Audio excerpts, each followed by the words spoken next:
láti lè ṣe rédíò mọ̀lẹ́bí Family Radio 88.5 FM tó kalẹ̀ sí ìlú Abẹ́òkúta. Akọ́tún ètò ọba Oloore ní ìmọ̀dé sí etí ìgbọ̀yìn eléyìí tí Alhaji Akeem Olatunji tí wọ́n jẹ́ Arowo Adinni ilẹ̀ Kẹsàn tí wọ́n ṣe onígbọ̀wọ́ ẹ̀ ní ìrántí bàbá wọn àti àwọn ìyá wọn méjèèjì. Bismillah. A'udhu billahi minash shaitanir rajim. Bismillahir rahmanir rahim. Alhamdulillahi wa kafa. Wassalatu wassalamu ala Mustafa. Wa ba'd. Assalamu alaikum wa rahmatullahi wa barakatuh. Ìkẹ́ Ọlọ́run àti ọlá ẹ̀kún bá gbogbo olùgbọ́ mi lápapọ̀. Orúkọ mi ni Alfa Nurin Imran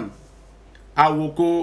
Akínyínká láti ìlú Kẹsàn orílẹ̀ tí gbogbo ayé ń pè ní Òjèrè. Ètò tí a ń gbọ́ òun náà ni ọba Oloore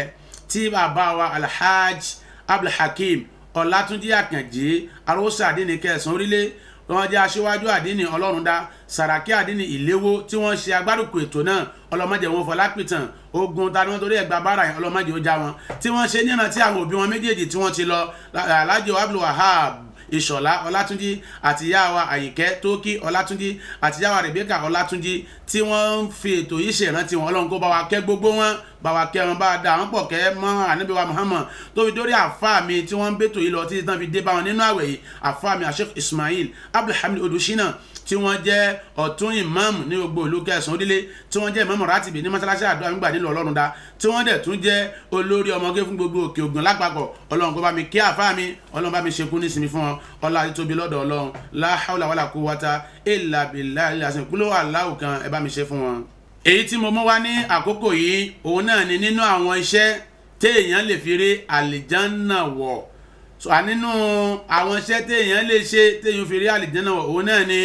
ìchìnà bùlìkìbùrì kéèyàn gbé ìwà ìgbéraga proudness kéèyàn ó gbé kalẹ̀ eléyìí ló mú mi rántí ọ̀rọ̀ kan tánàbí wa Muhammad sọ Ànábì ń sọ fáwọn sàhábà rẹ̀ lọ́jọ́ kan ó ní arákùnrin kan máa tó wọlé bá wa nísìn o arákùnrin náà ọmọ àlìjánà ni àwọn sàhábà wà gbé àtẹni ọmọ àlìjánà ni kódà ó wà náà ń sàhábà tí arákùnrin yóò tún wà àlìjánà síwájú ẹ̀ àwọn sàhábà wà gbé ǹjẹ́ nìkan tún bẹ ó tún lè wà àlìjánà síwájú òun Ànábì ò ti sọ̀rọ̀ délé bàbá yìí wọlé so ngbò tó máa dìrun súrì the same thing Ànábì sọ bàbá yìí ló tún wọlé ó tún máa dìrun asri Ànábì sọ̀rọ̀ yìí kátó lajú kàlà bàbá yìí ló tún wọlé nìkan náà sábà wà ní ọ̀dà Ànábì sọ̀rọ̀ lẹ́ẹ̀mẹ́ta lójúmọ́ bó ti dákẹ́ ọ̀rọ̀ yẹn ẹnìkan sọ náà ló ń wọlé nígbà mẹ́tẹ̀ẹ̀ta ẹni wá bẹ investigation nípa ohun tí Ànábì sọ fẹ́ ṣèwádìí nípa rẹ̀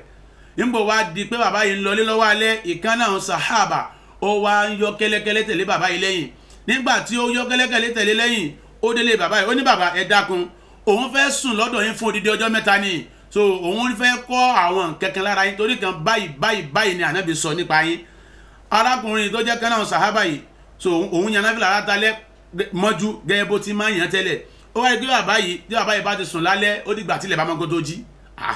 ó tún dijọ́ kejì ó di pé bàbá yìí tún sùn báyìí náà ni sàhábà yìí tún yan náfìlà látàlẹ́ mọ́jú bàbá yìí ò yẹra padà ó tún di ọjọ́ kẹta the same thing nígbà tílẹ̀ wá mọ́ arákùnrin lóde ọjọ́ kẹta sàhábà wa ń bèèrè bàbá yìí pé iṣẹ́ wo gan lẹ máa ń ṣe tánàbí sọ wípé ẹ wà àlìjánà ṣáájú àwọn sàhábà mi bàbá yìí nínú tóun rí ni wípé nínú ayé òun ò rí wípé ẹnìkan ṣe òun láàárọ̀ dalẹ́rí kóun má ṣàforíjì rẹ̀ kò sí tọ̀hún nínú ayé báwo kẹ́sẹ̀ náà ṣe tóbi tó bá ti lè ṣe òun lẹ́sẹ̀kẹsẹ̀ òun gbà wípé ìhun tọ́lọ́wọ́ lẹ́ni yóò contribute sínú ayé òun ló contribute yẹn so òun ò kí ń ríro ẹni tó bá rí bẹ́ẹ̀ gbà náà á jẹ́ pé ìhun tánàbí sọ pa nǹkan ni so eléyìí náà ń jẹ́ ẹ̀kọ́ fún gbogbo wa ká má jẹ́ ẹni tí ó ká má jẹ́ èèyàn kan tí ò ní forgiveness nínú ayé rẹ̀ ká má jẹ́ ẹni tí ó wà nǹkan mọ́yà ẹ̀rọ àfàmì tí wọ́n bètò yìí lọ nísìn tán bá ń tí tó ń dé bá wọn a sọ pé rárá tí wọ́n sì wá ṣètò níjọ́ Sunday tọ́lọ́ ti tán dé tó bá rí bẹ́ẹ̀ bọ́n bá bẹ́ẹ̀ parí nǹkan tó níjà ò ní parí nígbà tí kú tí ó yanjú ẹ̀ bá dé ṣé kálukú ò ní da tọwọ́ ẹ̀ kalẹ̀ yóò bá lóru ní gbatọwọ́ ọmọdé ẹ̀dá kí ni ó gbatọwọ́ àgbàlagbà náà tó bá rí bẹ́ẹ̀ ẹ jẹ́ ká kíyèsí subhana rabbika rabbil izzati amma yasifun wassalamun ala al-mursalin walhamdulillahi rabbil alamin. Ètò ọba Oloore lẹ ṣẹ̀ṣẹ̀ gbọ́ tán eléyìí tí Alhaji Abdulhakeem Olatunji tí wọ́n jẹ́ Arowo Adinni ilẹ̀ Kẹsàn tí wọ́n ṣe onígbọ̀wọ́ ẹ̀ ní ìrántí bàbá wọn àti ìyá wọn méjèèjì abiola ọ̀bàlà kí ó gba lẹ́sìn fún wọn kí ó sì bá wa fi àwọn òbí wọn náà sí Aljannatu Firdaus. Àmín.